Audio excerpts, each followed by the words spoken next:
Selamat siang pemirsa, saudara.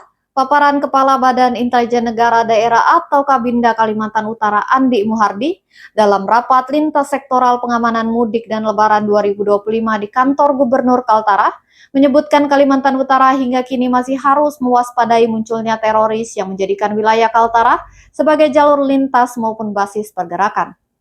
Modus operandi link teroris yang masih menghantui Kaltara hingga kini yakni masuk ke pesantren untuk mempengaruhi santri atau melakukan tablik ke lapisan masyarakat sebagai untuk melakukan propaganda guna mendukung aksinya melakukan kekacauan nasional. Adapun sasaran objek yang ingin dikacaukan adalah gereja dan warga asing yang masuk ke Indonesia sebagai turis atau wisatawan.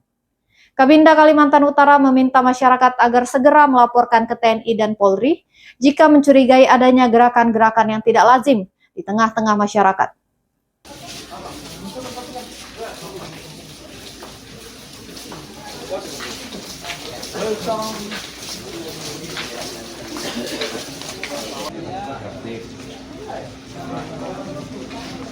Yang sakit jangan buka barang. Kalau sakit jangan buka. Oh Pak, SPLP-nya dibuka, ya disiapkan dibuka. Kan ini akan diproses oleh imigrasi. Ya, oke. Kalau ada yang sakit, segera maju ke depan. Kabinda Kalimantan Utara mengatakan, jenis pergerakan teroris di Kaltara ini menganut ideologi sosial, yakni berbaur dengan masyarakat. Namun secara pelan memberikan pencucian otak dan menanamkan pengaruh idealisme negatif kepada masyarakat secara diam-diam.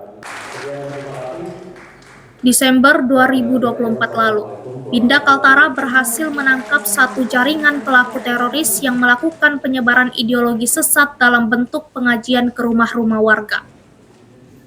Berdasarkan penyelidikan, oknum terduga teroris yang sudah tertangkap Desember 2024 lalu itu dan kini mendekap di dalam penjara merupakan jaringan teroris yang memiliki target menciptakan kekacauan di wilayah DKI Jakarta. Binda bersama TNI dan Polri juga mengamankan satu jaringan teroris lain yang membawa senjata api.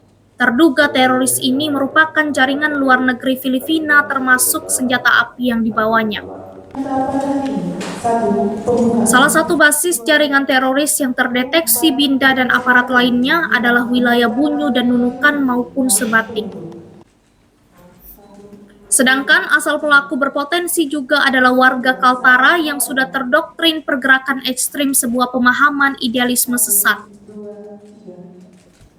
Seperti biasa, teroris yang diakui sudah terputus dengan jaringan atau JI dan memilih berdiri membuka link-link baru ini tetap menargetkan warga negara asing dan rumah ibadah Kristen sebagai objek kekacauan.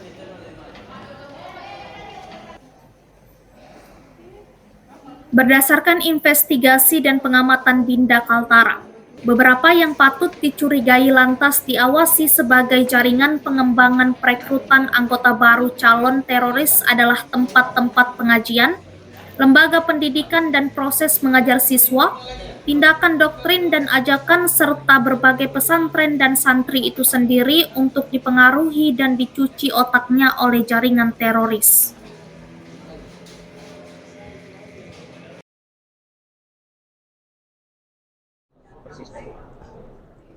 Jadi memang di Kaltara ini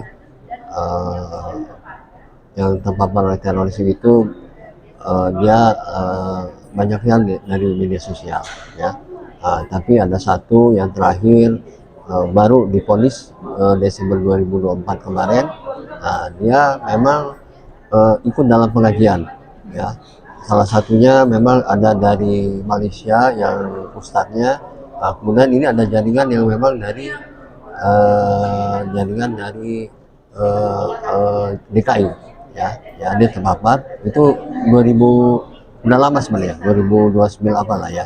Tapi karena yang jaringan yang ini ditangkap baru tahun kemarin, akhirnya merebet ke yang ada di Nunukan ini, ya. Jadi memang peredaran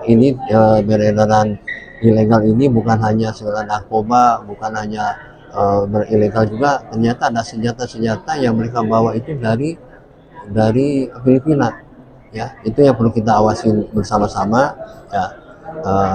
Dan mereka juga melakukan, ya saya sampaikan barusan, mereka melakukan kayak tidak latihan militer kecil itulah namanya idat atau tadrib itu di wilayah Buyu Tengah waktu itu dan di Sepatika sendiri ya.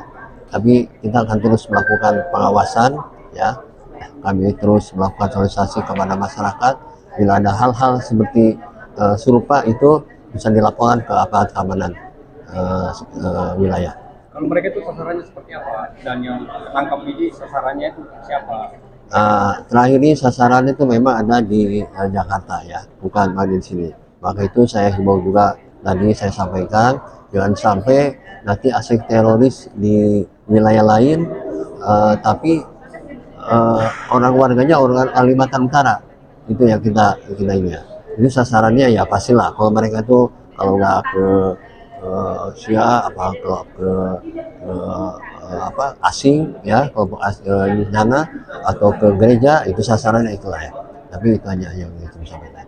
Kalau personal kita untuk mengantisipasi atau memantau potensi teroris di perbatasan khususnya dari Malaysia dan Negeri, nah kalau Malaysia sama Filipina tadi seperti apa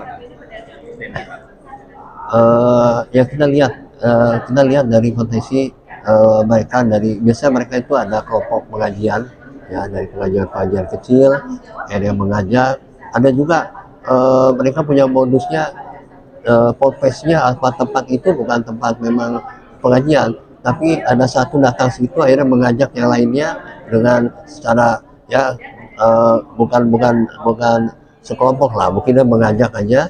Nah dari situlah cara-cara mereka modus-modusnya ya. Banyak pesantren dari NU yang biasa, tapi ada satu yang masuk itu jadi santri, akhirnya dia mengajak santri-santri dari pesantren itu ya.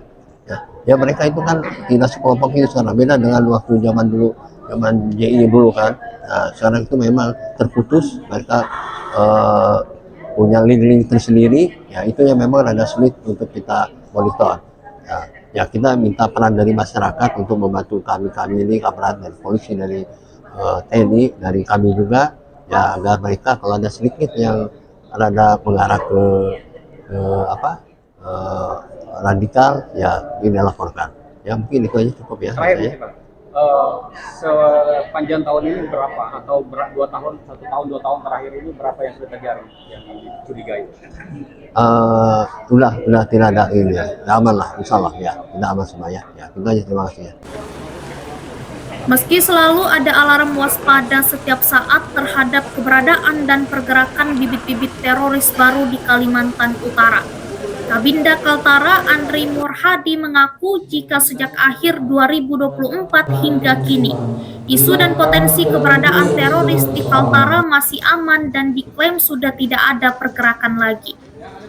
Namun masyarakat tetap dihimbau untuk segera melapor ke TNI atau Polri jika menemukan pergerakan yang mencurigakan.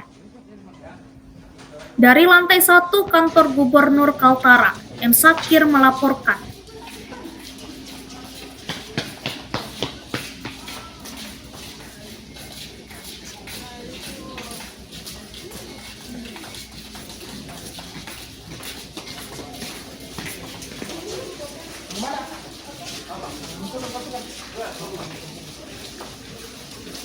Bos apa sih?